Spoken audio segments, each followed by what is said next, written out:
Thailand, India, Afghanistan, ನೇಪಾಳದ ಬೀದಿಗಳಲ್ಲಿ ಈ ಬಿಳಿ ಚರ್ಮದ ಪ್ರವಾಸಿಗರು ಅಲಿತಾ ಇದ್ದರೆ ಅವರ ಹಿಂದೆನೇ ನೆರಳಿನ ತರಹ ಕಾಯ್ತಾ ಇತ್ತು ಚಾರ್ಲ್ಸ್ ಶೋಭರಾಜ್ ಅನ್ನೋ ಈ ಮೃತ್ಯು.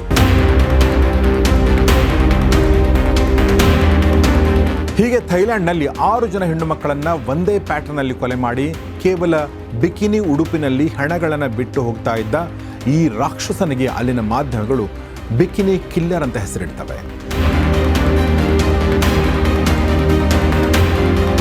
ಈತನ ತಾಯಿ ಒಂದ್ಸಲ ಹೇಳಿದ್ರಂತೆ, ನನ್ನ ಮಗ ನೋಡೋಕೆ ದೇವದೂತನ ಥರ ಕಾಣ್ತಾನೆ, ಅಂದರೆ ಏಂಜಲ್ ಥರ, ಆದರೆ ಆತನ ಆತ್ಮದೊಳಗೆ ಸೈತಾನ ಕೂತಿದ್ದಾನೆ ಅಂತ.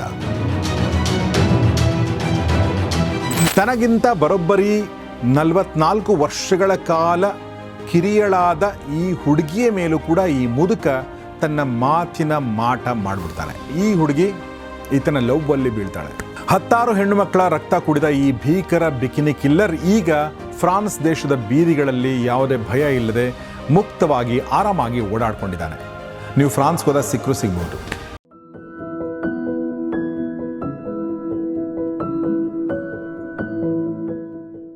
ಸ್ನೇಹಿತರೆ ನಮಸ್ಕಾರ. ಗೌರಿ ಶಕ್ಕಿ ಸ್ಟುಡಿಯೋ ಯೂಟ್ಯೂಬ್ ಚಾನಲ್ನ ಈ ವಿಶೇಷ ವಿಡಿಯೋಗೆ ನಿಮಗೆಲ್ಲ ಸ್ವಾಗತ. ನಾನು ಗೌರಿ ಶಕ್ಕಿ. ಸ್ನೇಹಿತರೆ, ಇವತ್ತಿನ ವಿಡಿಯೋನ ಒಂದು ಇಮ್ಯಾಜಿನೇಷನಿಂದ ಶುರು ಮಾಡ್ಕೊಳ್ಳೋಣ. ಅಂದರೆ ಒಂದು ದೃಶ್ಯವನ್ನು ನೀವು ಇಮ್ಯಾಜಿನೇಷನ್ ಮಾಡ್ಕೊಳ್ಳಿ. ನಮ್ಮ ಸ್ಕ್ರೀನ್ ಮೇಲೆ ಕೂಡ ಅದು ಕಾಣುತ್ತೆ. ಅವತ್ತು ಅಮಾವಾಸ್ಯೆಯ ಒಂದು ಕತ್ತಲ ರಾತ್ರಿ, ಇಡೀ ಬೀದಿನಲ್ಲಿ ಕತ್ತಲೆ ಇದೆ, ಜೊತೆಗೆ ಹನಿ ಹನಿ ಮಳೆ ಬೀಳ್ತಾ ಇದೆ. ಒಂದು ಹಳೆ ಹೋಟೆಲ್ಲು, ಆ ಹೋಟೆಲ್ನ ಕೊನೆಯ ರೂಮಿನ ಕಿಟಕಿಯಿಂದ ಸಿಗರೇಟ್ನ ಹೊಗೆ ತೇಲಿ ಬರ್ತಾ ಇದೆ. ಅದರ ಅರ್ಥ ಏನು ಅಂದರೆ, ಆ ರೂಮ್ ಒಳಗಡೆ ಒಬ್ಬ ವ್ಯಕ್ತಿ ಕುಳಿತಿದ್ದ. ಒಬ್ಬ ವ್ಯಕ್ತಿ ಅಂದರೆ ಒಬ್ಬ ಮನುಷ್ಯ. ಮುಖದಲ್ಲಿ ಎಂಥ ಕಾಂತಿ ಅಂದರೆ ಸನ್ಯಾಸಿ ಇರಬೇಕು, ಏನು ಕಾಲು ಬಿದ್ದು ಬೀಳೋಣ ಅನ್ನೋಷ್ಟು ತೇಜಸ್ಸು. ಕಣ್ಣುಗಳಲ್ಲಿ ಮಾತ್ರ ಮೃತ್ಯು ಕಳೆ. ಈತನ ಮನಸ್ಸಲ್ಲಿ ಏನಿದೆ ಯಾರಿಗೂ ಗೊತ್ತಿಲ್ಲ. ದೇವ್ರಿಗೂ ಕೂಡ ಒಂದು ಸಲ ಕನ್ಫ್ಯೂಷನ್ ಮಾಡಬಹುದಾದ ಒಂದು ವ್ಯಕ್ತಿತ್ವ ಈ ವ್ಯಕ್ತಿಯದ್ದು. ಈತ ಯಾರು? ಯಾವುದೋ ಅಂತಾರಾಷ್ಟ್ರೀಯ ಹೆಸರಾಂತ ಯೂನಿವರ್ಸಿಟಿಯ ಹಿಸ್ಟ್ರಿ ಪ್ರೊಫೆಸರ, ಅಥವಾ ದೇಶ ವಿದೇಶಗಳನ್ನ ಓಡಾಡುವಂಥ ಒಬ್ಬ ಬಿಸ್ನೆಸ್ಮನ್ನ, ಅಥವಾ ದೇವದೂತನ, ಅಥವಾ ದೇವದೂತನ ಮುಖವಾಡ ಕೊಟ್ಟ ಸೈತಾನನ? ಯಾರಿಗೆ ಗೊತ್ತು? ಯಾರಿಗೂ ಗೊತ್ತಿಲ್ಲ. ಆದರೆ ಆತನಿಗೆ ಮಾತ್ರ ಒಂದು ಗೊತ್ತಿತ್ತು, ತನ್ನ ತಾಕತ್ತು ಏನು ಅನ್ನೋದು ಗೊತ್ತಿತ್ತು. ಅದು ಯಾವುದು ಅಂದರೆ, ಅದು ಮಾತಿನ ಶಕ್ತಿ, ಮಾತಿನ ತಾಕತ್ತು. ಆತನ ಮಾತಿನ ಮೋಡಿಗೆ ಮರಳಾಗದವರೇ ಇಲ್ಲ. ಮಾತಿನ ಮೋಡಿಗೆ ಮರಳಾಗಿ ಸಮುದ್ರ ತೀರದ ಮರಳಲ್ಲಿ ಬಿದ್ದವರೆಲ್ಲ ಆಮೇಲೆ ಕಣ್ಣಿಗೆ ಕಂಡದ್ದು ಹೇಗೆ ಅಂದರೆ ಹೆಣ ಆಗಿ. ಅದು ಕೇವಲ ಬಿಕಿನಿ ಉಡುಪಿನಲ್ಲಿ. ಒಂದು ವಿಷಪ್ರಾಶನ ಮಾಡಿಸಿಕೊಂಡ ಸ್ಥಿತಿಯೋ ಅಥವಾ ಸುಟ್ಟು ಕರಕಲಾದ ಸ್ಥಿತಿಯೋ. ಹೀಗೆ ಈತನ ಕೈಗೆ ಸಿಕ್ಕವರ ಕೊನೆಯ ಸ್ಥಿತಿ ಅಂದರೆ ಅದು ಕೇವಲ ಹೆಣದ ಸ್ಥಿತಿ, ಶವದ ಸ್ಥಿತಿ. ಜಗತ್ತಿನ 11 ದೇಶಗಳ ಪೊಲೀಸ್ ಪಡೆ ಈತನಿಗಾಗಿ ಗಾಳ ಹಾಕ್ತಾ ಇದ್ದರೆ ಈತ ಮಾತ್ರ ಅವರೆಲ್ಲರ ಕಣ್ಣಿಗೆ ಮಣ್ಣೆರಚಿ ಹಾವಿನ ಥರ ಜಾರಿ ಜಾರಿ ಕತ್ತಲಲ್ಲಿ ಕರಗಿ ಹೋಗ್ತಾ ಇದ್ದ. ಇಡೀ 20ನೇ ಶತಮಾನವನ್ನೇ ನಡುಗಿಸಿದ ಆ ನಟೋರಿಯಸ್ ಹಂತಕ ಭಾರತದ ಅತ್ಯಂತ ಹೈ ಸೆಕ್ಯೂರಿಟಿಯ ಜೈಲು ಅಂದರೆ ತಿಹಾರ್ ಜೈಲು, ಇದರ ಒಳಗಡೆ ತನ್ನ ಸಾಮ್ರಾಜ್ಯವನ್ನೇ ಕಟ್ಕೊಂಡಿದ್ದ. ಅಲ್ಲಿಂದಲೇ ಭಾರತದ ಪೊಲೀಸ್ ವ್ಯವಸ್ಥೆಗೆ ಸವಾಲು ಹಾಕಿದ್ದ. ಹೇಗೆ? ಬಿಕಿನಿ ಕಿಲ್ಲರ್ ಅನ್ನೋ ಈ ರಕ್ತ ಸಿಕ್ತ ಅಧ್ಯಾಯದ ಅಸಲಿ ಆಟ ಶುರುವಾಗಿದ್ದು ಯಾವಾಗ, ಎಲ್ಲಿಂದ, ಯಾರು ಈ ಚಾರ್ಲ್ಸ್ ಶೋಭರಾಜ್? ಬನ್ನಿ ನೋಡೋಣ. ಸ್ನೇಹಿತರೆ, ಈ ವಿಡಿಯೋನ ಸ್ಪಾನ್ಸರ್ ಮಾಡಿದ್ದು ಕ್ಯೂ ಪ್ರಚಾರ ಅನ್ನುವಂಥ digital marketing agency. Digital marketing ಅಂದರೆ ನಿಮ್ಮ ಬ್ರ್ಯಾಂಡ್, ನಿಮ್ಮ ಬಿಸ್ನೆಸ್, ನಿಮ್ಮ ಪ್ರಮೋಷನ್ ಎಲ್ಲವನ್ನು ಕೂಡ ಆನ್ಲೈನ್ ಪ್ಲಾಟ್ಫಾರ್ಮ್ಗಳ ಮೂಲಕ, ಡಿಜಿಟಲ್ ಮೂಲಕ ಅವರು ಮಾಡ್ತಾರೆ. ನಿಮ್ಮ SEO ಇರ್ಬೋದು, ಅಥವಾ ನಿಮ್ಮ ವೆಬ್ಸೈಟ್ ಡಿಸೈನ್ ಡೆವಲಪ್ಮೆಂಟ್ ಇರ್ಬೋದು, ಅಥವಾ ನಿಮ್ಮ ಸೋಷಿಯಲ್ ಮೀಡಿಯಾ ಮ್ಯಾನೇಜ್ಮೆಂಟ್ ಇರ್ಬೋದು, ಅಥವಾ ಲೀಡ್ ಜನರೇಷನ್ ಇರ್ಬೋದು, ಎಲ್ಲವನ್ನೂ ಇವರು ಮಾಡ್ತಾರೆ. ಆಸಕ್ತರು ಮತ್ತು ಅವಶ್ಯಕತೆ ಇದ್ದರೂ ದಯವಿಟ್ಟು ಈ ಕ್ಯೂ ಪ್ರಚಾರ ಸಂಸ್ಥೆಯನ್ನು ಸಂಪರ್ಕಿಸಿ. ಸ್ನೇಹಿತರೆ, ಈ ಚಾರ್ಲ್ಸ್ ಅನ್ನೋ ವ್ಯಕ್ತಿ ಹುಟ್ಟಿದ್ದು ವಿಯೆಟ್ನಾಂನ ಸಾಯ್ಗಾಮ್ ಅನ್ನೋ ನಗರದಲ್ಲಿ. ಏಪ್ರಿಲ್ 6, 1944ನೇ ಇಸ್ವಿಯಲ್ಲಿ ಹುಟ್ಟಿದ ಈ ಕೂಸಿನ ರಕ್ತದಲ್ಲೇ ಮೋಸದ ವಿಷ ಇತ್ತು ಅನಿಸುತ್ತೆ. ಯಾಕೆಂದರೆ ಆತನಿಗೆ ಜನ್ಮ ಕೊಟ್ಟ ತಂದೆ ಒಬ್ಬ ಖದೀಮ ಭಾರತೀಯ ಬಿಸ್ನೆಸ್ಮನ್ ಶೋಭರಾಜ್ ಹಚಾರ್ಡ್ ಭವಾನಿ. ತಾಯಿ ವಿಯೆಟ್ನಾಂ ಮೂಲದ ಟ್ರಾನ್ಸ್ ಲಾವೋನ್ ಪೂನ್. ಹುಟ್ಟುತ್ತಲೇ 2 ದೇಶಗಳ ರಕ್ತ ಹಂಚಿಕೊಂಡು ಬಂದ ಈ ಚಾರ್ಲ್ಸ್ ಶೋಭರಾಜ್ಗೆ ಸಿಗಬೇಕಾದ ಹೆತ್ತವರ ಪ್ರೀತಿ ಮಾತ್ರ ಎಳ್ಳಷ್ಟು ಸಿಗಲಿಲ್ಲ. ತಂದೆ ಇವನನ್ನು ಬಿಟ್ಟು ಜಾರಿಕೊಂಡ್ರೆ ತಾಯಿ ಇನ್ನೊಬ್ಬ ಫ್ರೆಂಚ್ ಆರ್ಮಿ ಆಫೀಸರ್ನ ಕೈ ಹಿಡಿದು ಈತನನ್ನು ಫ್ರಾನ್ಸ್ ದೇಶದ ಮಾರ್ಸೆಲ್ಸ್ ಅನ್ನೋ ಜಾಗಕ್ಕೆ ಕರ್ಕೊಂಡು ಬರ್ತಾಳೆ. ಸಾಕು ತಂದೆ ಈತನಿಗೆ ತನ್ನ ಹೆಸರನ್ನು ಕೊಡಲಿಲ್ಲ, ಮನೆಯೊಳಗೆ ಪ್ರೀತಿಯನ್ನು ಕೂಡ ಕೊಡಲಿಲ್ಲ. ಫ್ರಾನ್ಸ್ ದೇಶದ ಬೀದಿಗಳಲ್ಲಿ ಅನಾಥನ ಥರ ಅಲೆದಾಡ್ತಾ ಇದ್ದ ಈ ಹುಡುಗನಿಗೆ ಅಕ್ಷರಶಃ ಅನಾಥ ಪ್ರಜ್ಞೆ ಕಾಡಿತ್ತು. ಅಲ್ಲಿನ ಶಾಲೆ ಮತ್ತು ಸಮಾಜ ನೀನು ನಮಗಿಂತ ಬೇರೆ, ನೀನೊಬ್ಬ ಹೊರಗಿನವ ಅಂತ ಮುಖಕ್ಕೆ ಹೊಡೆದ ಹಾಗೆ, ದೂರ ತಳ್ಳಿದ ಹಾಗೆ ಈತನಿಗನ್ನಿಸಿತ್ತು. ಹೀಗಾಗಿ ಶಾಲೆಗೆ ಹೋಗಿ 4 ಅಕ್ಷರ ಕಲಿಯೋದನ್ನು ಬಿಟ್ಟು ಕ್ಲಾಸಿಂದ ದಿನ ಕಣ್ತಪ್ಪಿಸಿ ಓಡಿ ಹೋಗ್ತಾ ಇದ್ದ ಈತನಿಗೆ ಕರಾಳ ಲೋಕ ಸ್ವಾಗತ ಕೋರ್ತು. ಅದುವೇ ಈತನಿಗೆ ದೊಡ್ಡ ಪಾಠಶಾಲೆ ಆಯಿತು. ಮನಸ್ಸಿನೊಳಗಡೆ ಸಮಾಜದ ಕುರಿತಾದ ಕೋಪ, ಕಣ್ಣುಗಳಲ್ಲಿದ್ದ ಸೈತಾನನ ಕ್ರೌರ್ಯ ದಿನದಿಂದ ದಿನಕ್ಕೆ ಹೆಬ್ಬಾವಿನ ಥರ ಬೆಳೀತಾ ಹೋಯಿತು. ತನಗೆ ಜನ್ಮ ಕೊಟ್ಟು ಬೀದಿಗೆ ತಳ್ಳಿದ ಅಪ್ಪನ ಮೇಲೆ ಈತನಿಗೆ ಎಷ್ಟು ಕೋಪ ಇತ್ತು ಅಂದರೆ, ನನ್ನನ್ನು ತಂದೆಯಾಗಿ ನೀನು ಸರಿಯಾಗಿ ನೋಡ್ಕೊಳ್ಳಿಲ್ಲ, ನೀನು ಕಣ್ಣೀರು ಹಾಕೋ ಹಾಗೆ ಮಾಡ್ತೀನಿ ಅಂತ ತನ್ನ ಡೈರಿಯಲ್ಲಿ ಬರೆದುಕೊಂಡಿದ್ದ ಈ ಕಿರಾತಕ. ಆ ಒಂಟಿತನ, ಹೆತ್ತವರ ಮೇಲಿನ ಸಿಟ್ಟು ಕೊನೆಗೆ ಆತನನ್ನು ಕ್ರೈಮ್ ಲೋಕದ ಕರಾಳ ಅಧಿಪತಿಯನ್ನಾಗಿ ಮಾಡಿತು.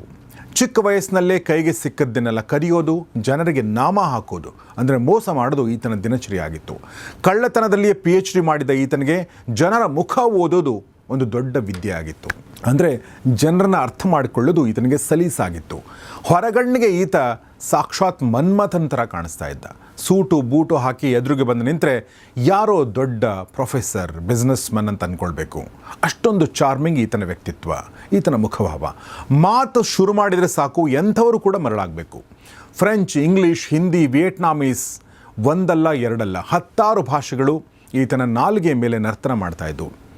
ಈತನ ನಗು ಮತ್ತು ಮಧುರವಾದ ಮಾತುಗಳೇ ಈತನ ಅತ್ಯಂತ ಭಯಾನಕ ಆಯುಧಗಳಾಗಿದ್ದವು.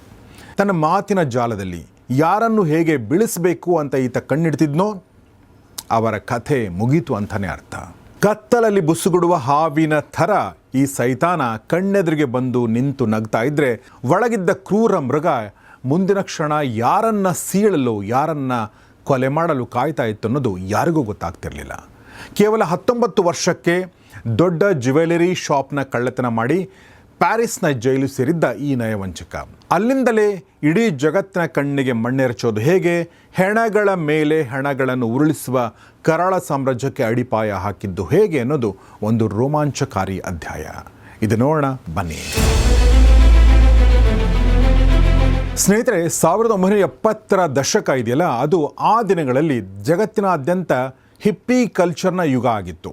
ಹಿಪ್ಪಿ ಕಲ್ಚರ್ ಅಂದರೆ ನೀವು ನಮ್ಮ ಸ್ಕ್ರೀನ್ ಮೇಲೆ ಈ ವಿಜುವಲ್ಸ್ನ ನೋಡಬಹುದು.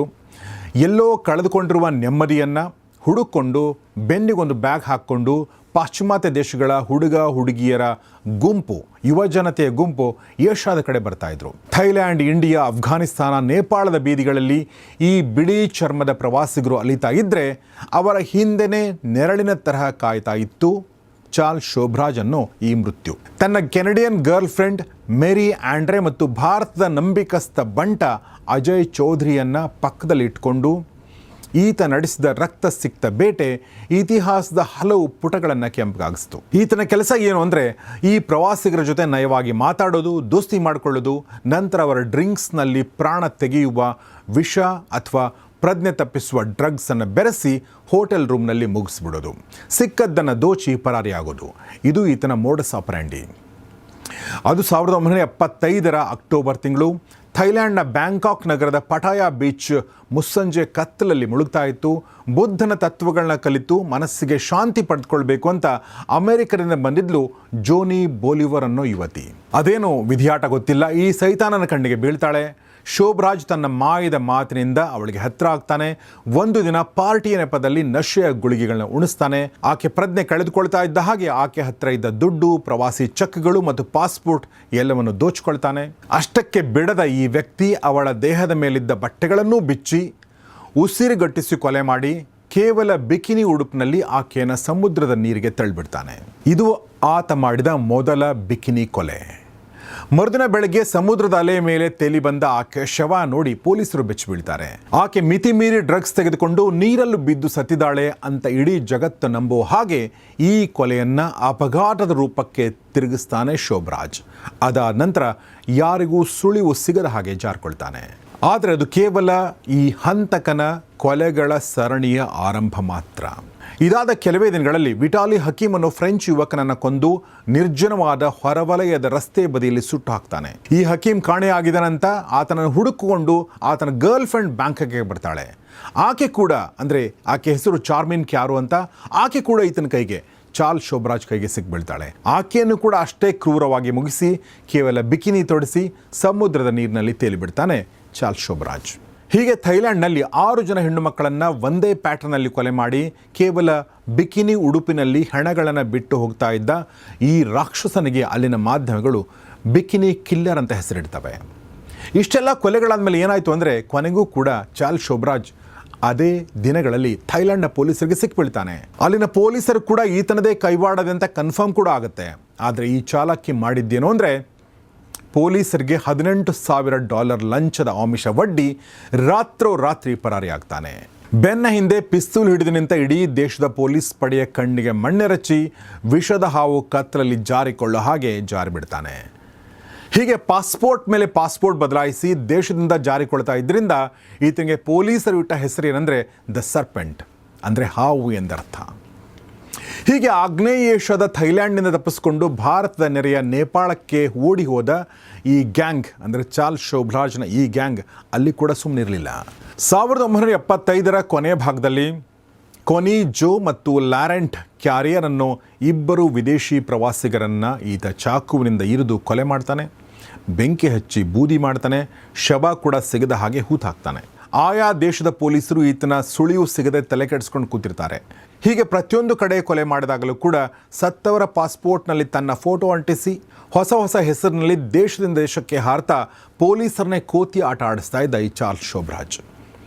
ಈತನ ಕ್ರೌರ್ಯ ಎಷ್ಟರ ಮಟ್ಟಿಗೆ ಇತ್ತಂದರೆ ಕೊನೆಗೆ ಈತ ಏನು ಮಾಡ್ತಾನಂದರೆ ತನ್ನ ಎಲ್ಲ ಖತರ್ನಾಕ್ ಕೃತ್ಯಗಳಿಗೆ ಕೆಲಸಗಳಿಗೆ ಸಾಥ್ ಕೊಟ್ಟಿದ್ದ ತನ್ನ ಬಂಟ ಅಜಯ್ ಚೌಧರಿಯನ್ನು ಕೂಡ ಮಲೇಷ್ಯಾದಲ್ಲಿ ಕತ್ತು ಹಿಸುಕಿ ಸಾಯಿಸಿಬಿಡ್ತಾನೆ. ಈತನಿಗೆ ತನ್ನ ಲಾಭದ ಮುಂದೆ ಯಾರೂ ಕೂಡ ಮುಖ್ಯ ಆಗಿರಲಿಲ್ಲ, ಗೆಳೆಯ ಹೆಂಡತಿ ಯಾರೂ ಅಲ್ಲ. ಈತನ ತಾಯಿ ಒಂದ್ಸಲ ಹೇಳಿದ್ರಂತೆ, ನನ್ನ ಮಗ ನೋಡೋಕ್ಕೆ ದೇವದೂತನ ಥರ ಕಾಣ್ತಾನೆ, ಅಂದರೆ ಏಂಜಲ್ ಥರ, ಆದರೆ ಆತನ ಆತ್ಮದೊಳಗೆ ಸೈತಾನ ಕೂಟಿದ್ದಾನೆ ಅಂತ. ಈ ಮಾತು ದಿನದಿಂದ ದಿನಕ್ಕೆ ನಿಜ ಆಗ್ತಾ ಹೋಯಿತು. ಹೀಗೆ ಸಾಲು ಸಾಲು ಕಗ್ಗೊಲೆಗಳನ್ನು ಮಾಡಿ ಜಗತ್ತನ್ನು ನಡಗಿಸಿದ, ಆದರೆ ಯಾರ ಕೈಗೂ ಸಿಕ್ಕಿ ಬೆಳೆದ ಈ ಸರ್ಪೆಂಟ್ ಕೊನೆಗೆ 1976ರ ಆರಂಭದಲ್ಲಿ ಭಾರತದ ಕಡೆಗೆ ಮುಖ ಮಾಡ್ತಾನೆ. ಯಾಕೆ ಅಂದರೆ ಆ ಕಾಲದಲ್ಲಿ ಭಾರತದಲ್ಲಿ ವಜ್ರಗಳ ಬಿಸ್ನೆಸ್ ಮತ್ತು ಸ್ಮಗ್ಲಿಂಗ್ ದಂಧೆ ತುಂಬ ಜೋರಾಗಿ ನಡೀತಾ ಇರುತ್ತೆ. ಇಲ್ಲಿನ ದೊಡ್ಡ ದೊಡ್ಡ ಇಂಟರ್ನ್ಯಾಷನಲ್ ಜ್ಯುವೆಲರಿ ವ್ಯಾಪಾರಿಗಳನ್ನು ತನ್ನ ಮಾತಿನಲ್ಲಿ ಸಿಲುಕಿಸಿ ಕೋಟ್ಯಂತರ ರೂಪಾಯಿ ಮೌಲ್ಯದ ವಜ್ರಗಳನ್ನು ದೋಚಿ ತನ್ನ ಕಳ್ಳ ಸಾಮ್ರಾಜ್ಯವನ್ನು ಮತ್ತಷ್ಟು ವಿಸ್ತರಿಸಬೇಕು ಅನ್ನೋದು ಈತನ ಸ್ಕೆಚ್ ಆಗಿರುತ್ತೆ. ಆದರೆ ಇಡೀ ಜಗತ್ತನ್ನೇ ನಡುಗಿಸಿದ ಈ ಮಾಸ್ಟರ್ ಮೈಂಡ್ ಕ್ರಿಮಿನಲ್ಗೆ ಭಾರತದ ಮಣ್ಣಿನಲ್ಲಿ ಬಲೆ ಕಾಯ್ತಾ ಇದೆ ಅನ್ನೋದು ಗೊತ್ತಿರಲಿಲ್ಲ. ವಜ್ರದ ಆಸೆಗೆ ಬಿದ್ದು ದಿಲ್ಲಿಯ ನೆಲಕ್ಕೆ ಕಾಲಿಟ್ಟ ಆ ಬಿಕಿನಿ ಕಿಲ್ಲರ್ನ ಅಸಲಿ ಆಟಕ್ಕೆ ಭಾರತೀಯ ಪೊಲೀಸರು ಹೇಗೆ ಬ್ರೇಕ್ ಹಾಕ್ತಾರೆ ಅನ್ನೋದು ಮುಂದಿನ ರೋಚಕ ಕಥೆ.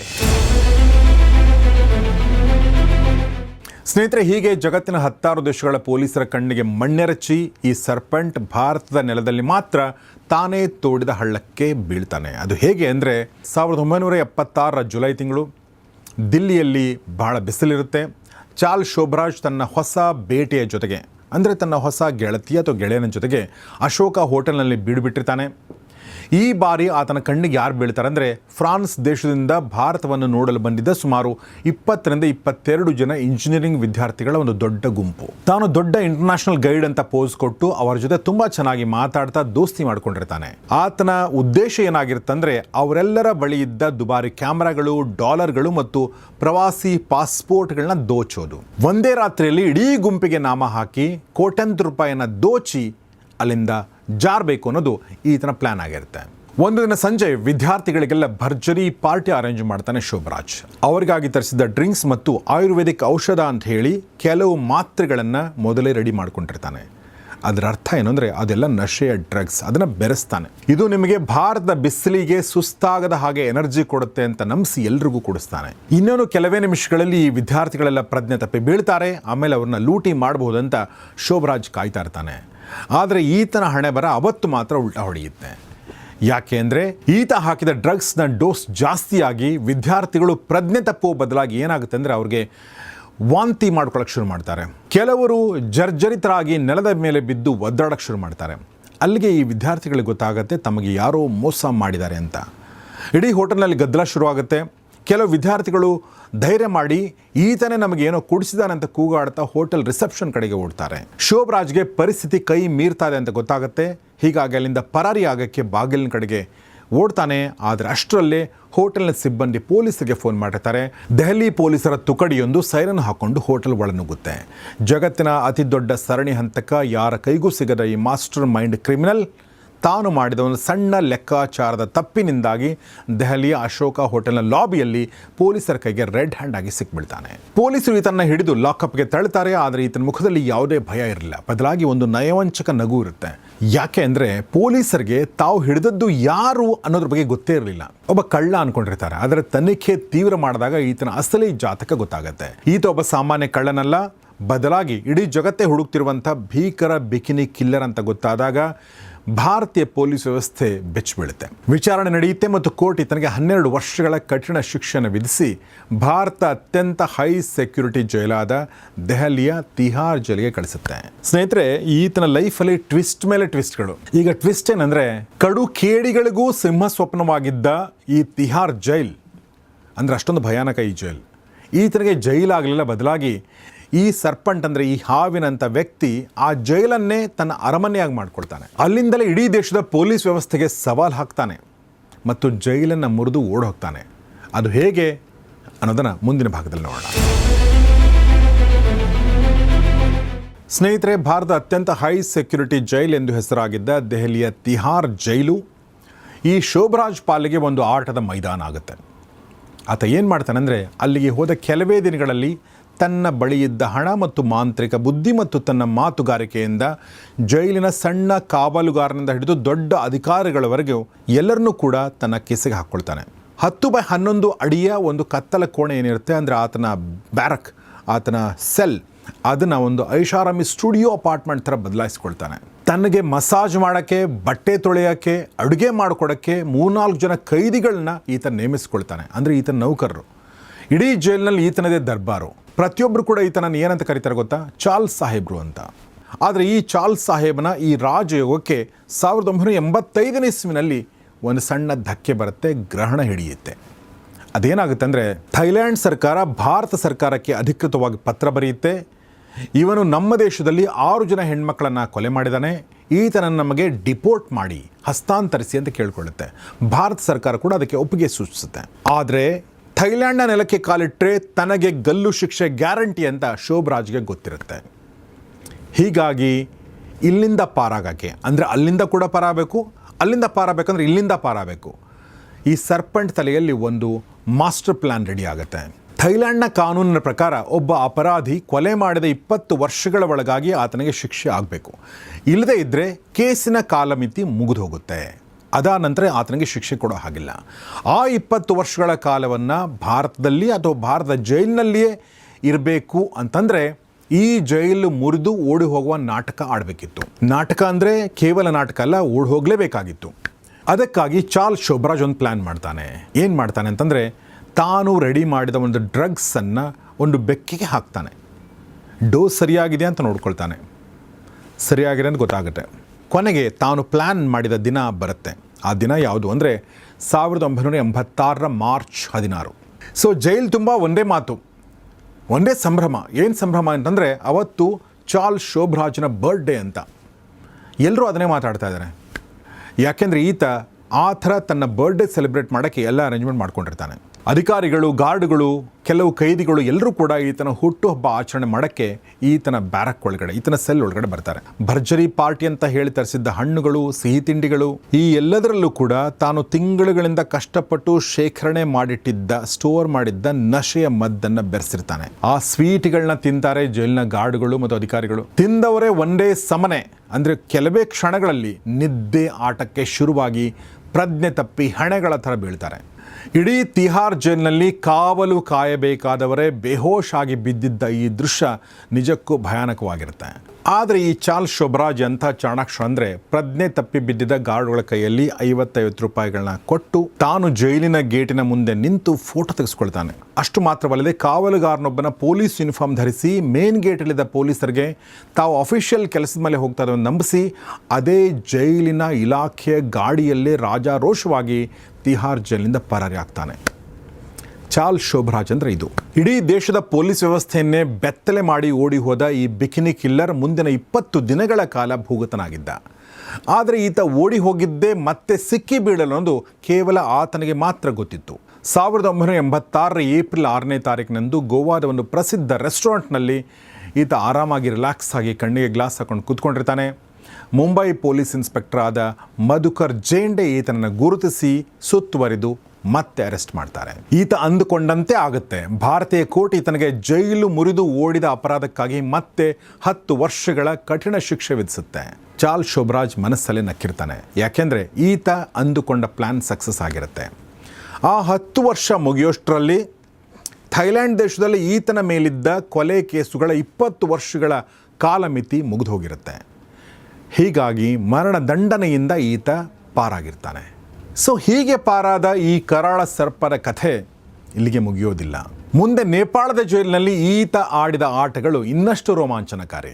ಅದು ನೋಡೋಣ ಮುಂದಿನ ಅಧ್ಯಾಯದಲ್ಲಿ. ಸ್ನೇಹಿತರೆ, 1997ನೇ ಇಸ್ವಿ ಭಾರತದ ತಿಹಾರ್ ಜೈಲಿನ ಕರಾಳ ಕಂಬಿಗಳಿಂದ ಚಾರ್ಲ್ಸ್ ಶೋಭರಾಜ್ ಹೊರಗಡೆ ಬರ್ತಾನೆ. ಮುಖದಲ್ಲಿ ನಗು ಇರುತ್ತೆ. ಜಗತ್ತಿನ ಕಾನೂನನ್ನೇ ಆಟ ಆಡಿಸದೆ ಅನ್ನೋ ಒಂದು ನಿಟ್ಟುಸಿರನ್ನು ಬಿಟ್ಟು ನೇರವಾಗಿ ಫ್ರಾನ್ಸ್ ದೇಶಕ್ಕೆ ಹಾರ್ತಾನೆ. ಆತನ ಮೂಲ ದೇಶ ಅಂತ ಅನ್ಬೋದು.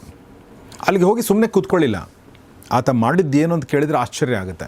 ಆತ ಇಡೀ ಫ್ರಾನ್ಸ್ನ ಮೀಡಿಯಾನ ಕರೀತಾನೆ. ಜಗತ್ತಿನಾದ್ಯಂತ ತಾನು ಮಾಡಿದ ಭೀಕರ ಕೊಲೆಗಳು, ದರೋಡೆಗಳು, ಜೈಲು ಮುರಿದು ಓಡಿದ ಅಂದರೆ ಜೈಲಿಂದ ಪರಾರಿಯಾದ ರೋಮಾಂಚನಕಾರಿ ಕಥನಗಳನ್ನು ಇಂಟರ್ನ್ಯಾಷನಲ್ ಮೀಡಿಯಾಗಳಿಗೆ ಕೋಟಿ ರೂಪಾಯಿಗೆ ಮಾರಿ ಭರ್ಜರಿ ಬಿಸ್ನೆಸ್ ಮಾಡ್ತಾನೆ. ಇಂಟರ್ವ್ಯೂ ಕೊಡೋಕ್ಕೆ ಲಕ್ಷ ರೂಪಾಯಿ ದುಡ್ಡನ್ನು ಡಿಮಾಂಡ್ ಮಾಡ್ತಾ, ಪಾರ್ಟಿಗಳಲ್ಲಿ ಮಜಾ ಮಾಡ್ತಾ ಫ್ರಾನ್ಸ್ನ ಮುಕ್ತ ಗಾಳಿಯಲ್ಲಿ ಆರಾಮವಾಗಿರ್ತಾನೆ 6 ವರ್ಷಗಳ ಕಾಲ. ಆದರೆ ನೋಡಿ, ಹುಟ್ಟುಗುಣ ಸುಟ್ಟರು ಹೋಗಲ್ಲ ಅನ್ನೋ ಥರ ಈ ರಾಕ್ಷಸನ ರಕ್ತದಲ್ಲಿ ಇದ್ದಂಥ ಈ ಕಳ್ಳ ಬುದ್ಧಿ, ದುರಾಸೆ, ಹಸಿವು ಅಷ್ಟು ಸುಲಭವಾಗಿ ಹೋಗಕ್ಕೆ ಸಾಧ್ಯ ಇಲ್ಲ. 2003ನೇ ಇಸ್ವಿ ವಿಧಿ ಅನ್ನೋದು ಕೆಲವೊಂದು ಸಲ ಈತನಿಗಿಂತ ಒಂದು ಹೆಜ್ಜೆ ಮುಂದೆ ಇರುತ್ತೆ. ಯಾವ ನೇಪಾಳದ ಕಾಠ್ಮಂಡು ನಗರದಲ್ಲಿ 1975ನೇ ಇಸ್ವಿಯಲ್ಲಿ 2 ವಿದೇಶಿ ಪ್ರವಾಸಿಗರನ್ನ ಈತ ಕೊಂದಿರ್ತಾನೋ, ಅದೇ ನೇಪಾಳ ದೇಶಕ್ಕೆ ಹೋಗುವ ಒಂದು ಪ್ಲ್ಯಾನ್ ಮಾಡ್ಕೊಳ್ತಾನೆ. ಏನೋ ದೊಡ್ಡ ಸ್ಕೆಚ್ ಹಾಕ್ಕೊಂಡು ಪ್ಲ್ಯಾನ್ ಮಾಡ್ತಾನೆ. ತಾನು ಮಾಡಿದ ಹಳೆಯ ಪಾಪಗಳನ್ನೆಲ್ಲ ನೇಪಾಳ ಪೊಲೀಸರು ಮರ್ತಿರ್ತಾರೆ ಅಂತ ಅಂದ್ಕೊಂಡಿರ್ತಾನೆ. ಅದು ಆತನ ದೊಡ್ಡ ತಪ್ಪಾಗಿರುತ್ತೆ.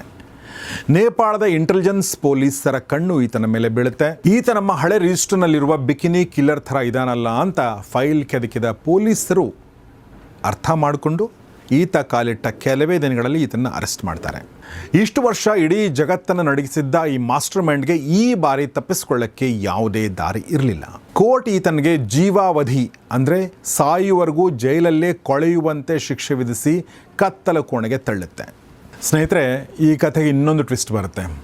ಆ ಟ್ವಿಸ್ಟ್ ಬಂದದ್ದು ಯಾವಾಗ ಅಂದರೆ 2008ನೇ ಇಸ್ವಿಯಲ್ಲಿ. ಜೈಲಲ್ಲಿರ್ತಾನೆ ಚಾರ್ಲ್ಸ್ ಶೋಭರಾಜ್. ಆತನಿಗೆ 64 ವರ್ಷ ವಯಸ್ಸಾಗಿರುತ್ತೆ. ಮೈಮೇಲಿನ ಚರ್ಮ ಸುಕ್ಕಾಗಿರುತ್ತೆ. ಆದರೂ ಕೂಡ, ಅಂದರೆ ವೃದ್ಧನಾಗಿದ್ದಾನೆ ಆತ, ಆದರೂ ಕೂಡ ಆತನ ಒಳಗಿದ್ದ ಚಾರ್ಮ್ ಇದೆಯಲ್ಲ, ಅದು ಇನ್ನೂ ಕಡಿಮೆ ಆಗಿರಲಿಲ್ಲ. ಏನಾಗುತ್ತೆ ಅಂದರೆ, ಕೋರ್ಟಲ್ಲಿ ಈತನ ಪರವಾಗಿ ವಾದ ಮಾಡ್ತಿದ್ದದ್ದು ಶಕುಂತಲಾ ಥಾಪಾ ಅನ್ನೋ ಲೇಡಿ ಲಾಯರ್.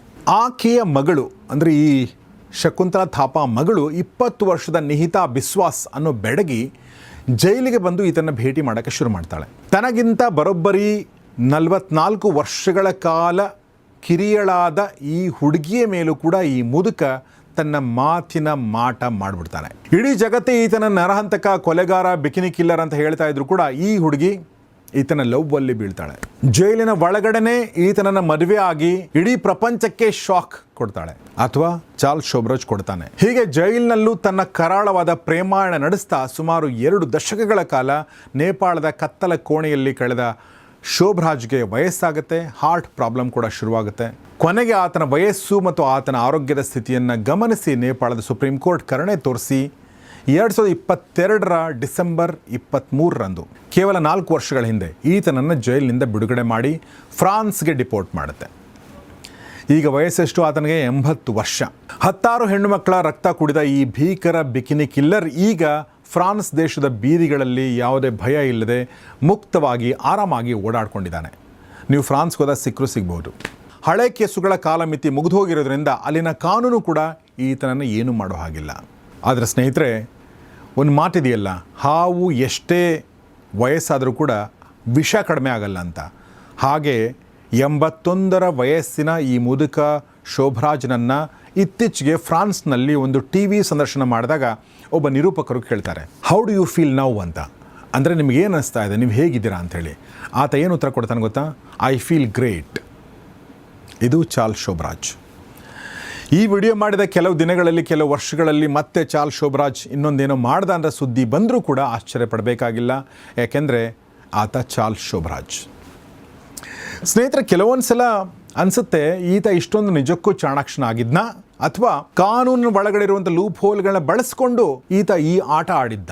ಈ ಪ್ರಶ್ನೆಗಳು ಯಾವಾಗಲೂ ಹುಟ್ಕೊಳ್ತಾ ಇರ್ತವೆ. ಇನ್ನೊಂದೇನೆಂದರೆ, ಚಾರ್ಲ್ಸ್ ಶೋಭರಾಜ್ ಮಾತ್ರ ತನ್ನನ್ನು ತಾನು ಯಾವಾಗಲೂ ಇನ್ನೋಸೆಂಟ್ ಅಂತಲೇ ಹೇಳ್ಕೊಳ್ತಾನೆ. ಈ ಕುರಿತಾಗಿ ನಿಮ್ಮ ಅನಿಸಿಕೆಗಳನ್ನ ದಯವಿಟ್ಟು ಕಮೆಂಟ್ ಬಾಕ್ಸಲ್ಲಿ ತಿಳಿಸಿ, ನಿಮ್ಮ ಸ್ನೇಹಿತರೊಂದಿಗೆ ಶೇರ್ ಮಾಡಿ. ನೋಡ್ತಾರೆ ಗೌರಿ ಶಕ್ಕಿ ಸ್ಟುಡಿಯೋ, ನೋಡ್ತಾರೆ ಒಳ್ಳೆ ವಿಡಿಯೋಗಳನ್ನ. ನಮಸ್ಕಾರ.